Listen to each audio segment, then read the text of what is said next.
ফাটল ধরা দেয়াল, খসে পড়া পলেস্তারা, বেরিয়ে থাকা রড, ছাদ দিয়ে পানি পড়ছে। এটাই রাজাপুর সালেহিয়া দাখিল মাদ্রাসার বাস্তব চিত্র, যে চিত্র প্রতিনিয়ত মনে করিয়ে দেয় বিপদ খুব কাছে দাঁড়িয়ে আছে। ছাত্রছাত্রীর পরিবেশ মাদ্রাসা খুবই অবস্থা খারাপ, কারণ আপনার এই যে মাদ্রাসার কলমগুলো আছে ফেটে গেছে, রড বের হয়ে গেছে, মাদ্রাসার যে কোনো সময় পড়ে যেতে পারে। টিনের ঘরে পানি পড়ে, তারপর টেবিলে পানি পড়ে, বেঞ্চে পানি পড়ে, মাটি কাদা, এই জায়গায় আমরা বসতে পারি না। ছাত্র অনেক ভয়ে পড়ালেখা করি আর কি, আসতেও ভয় পায় অনেকে।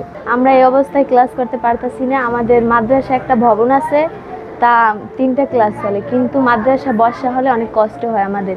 জানলা কাঁপতে আছে, লড়তে আছে, বাতাস হইলে জানলা করতে আছে, বাড়ি খায়।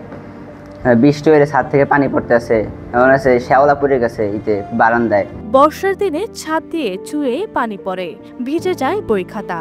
শ্রেণীকক্ষে নেই দরজা জানালা, নেই নিরাপত্তা। পাশে নড়বড়ে টিন শেডের ঘরে ঝুঁকি নিয়ে চলছে পাঠদান কার্যক্রম।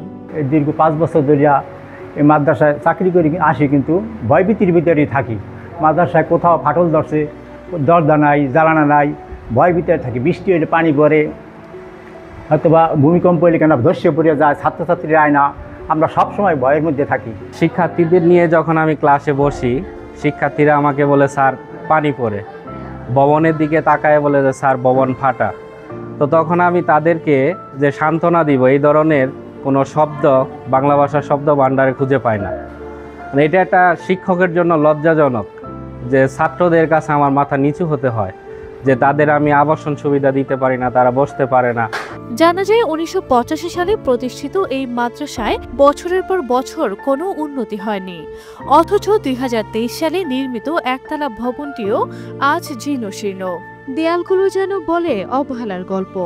আবাসন সংকটে কমেছে শিক্ষার্থীর উপস্থিতি, ভেঙে পড়েছে শিক্ষার পরিবেশও। বারবার অনেকবার আমি চেষ্টা করেছি, বিভিন্ন জায়গায় প্রেয়ার করেছি, প্রকৌশলীতে প্রেয়ার করেছি রিপেয়ারিংয়ের জন্য। আমি কোনো সময় অবহেলিত করি না। টিচাররা, শিক্ষকরা বলে স্যার আপনি প্রতিষ্ঠান ত্যাগ করে আপনি বারবার দৌড়দৌড়ি করে আমাদের ভবনের দরকার, কিন্তু আমি বিভিন্ন জায়গায় প্রেয়ার করার পর থেকে আমি কোনো সারা শব্দই পাই না যে একটা প্রতিষ্ঠানের জীর্ণশীর্ণ অবস্থায় এটা কি কারোর চোখে এবং পড়ে না।